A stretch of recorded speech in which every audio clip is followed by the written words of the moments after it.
മനുഷ്യൻ എന്ന് പറയുന്നത് വലിയൊരു രഹസ്യ പുസ്തകമാണ്. നമ്മൾ പുറമേക്ക് കാണിക്കുന്നതിനേക്കാൾ എത്രയോ മടങ്ങ് കാര്യങ്ങൾ ഉള്ളിൽ ഒളിപ്പിച്ചു വച്ചാണ് ഓരോരുത്തരും ജീവിക്കുന്നത്. ബാലചന്ദ്രൻ ചുള്ളിക്കാടിന്റെ മനോഹരമായ രണ്ട് വരികളുണ്ട്. അറിഞ്ഞതിൽ പാതി പറഞ്ഞില്ല ഞാൻ, പറഞ്ഞതിൽ പാതി സത്യവുമല്ല. എത്ര കൃത്യമായിട്ടാണ് അദ്ദേഹം മനുഷ്യ മനസ്സുകളെ വരച്ചു കാട്ടിയിരിക്കുന്നത്. ഒന്ന് ചിന്തിച്ചു നോക്കൂ. നമ്മൾ അനുഭവിച്ചറിഞ്ഞ ഉള്ളിൽ തട്ടിയ കാര്യങ്ങളിൽ എത്ര എണ്ണം നമ്മൾ മറ്റുള്ളവരോട് തുറന്നു പറയാറുണ്ട്?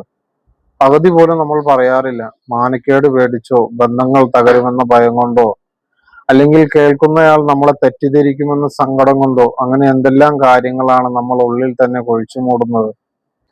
ഇനി പറയുന്ന കാര്യങ്ങളുടെ അവസ്ഥയോ, നമ്മൾ മറ്റുള്ളവരോട് വെളിപ്പെടുത്തുന്ന പലതും മുഴുവൻ സത്യമായിരിക്കണമെന്നില്ല.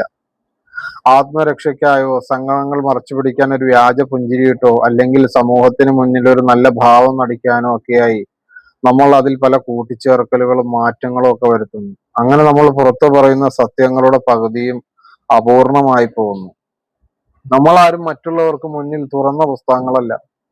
ഏതു മനുഷ്യന്റെ ഉള്ളിലും മറ്റാരും അറിയാത്ത, ആരും കാണാത്ത വലിയൊരു സാഗരമുണ്ട്. അതുകൊണ്ട് നമ്മൾ ഒരാളെ കാണുമ്പോൾ അവരുടെ വാക്കുകൾ മാത്രം കേട്ട് അവരെ വിലയിരുത്തരുത്. കാരണം അവർ പറയുന്ന വാക്കുകൾക്കും അപ്പുറത്ത് പറയപ്പെടാത്ത വലിയൊരു വേദനയോ അനുഭവമോ സത്യമോ ഒക്കെ ഉണ്ടായിരിക്കാം.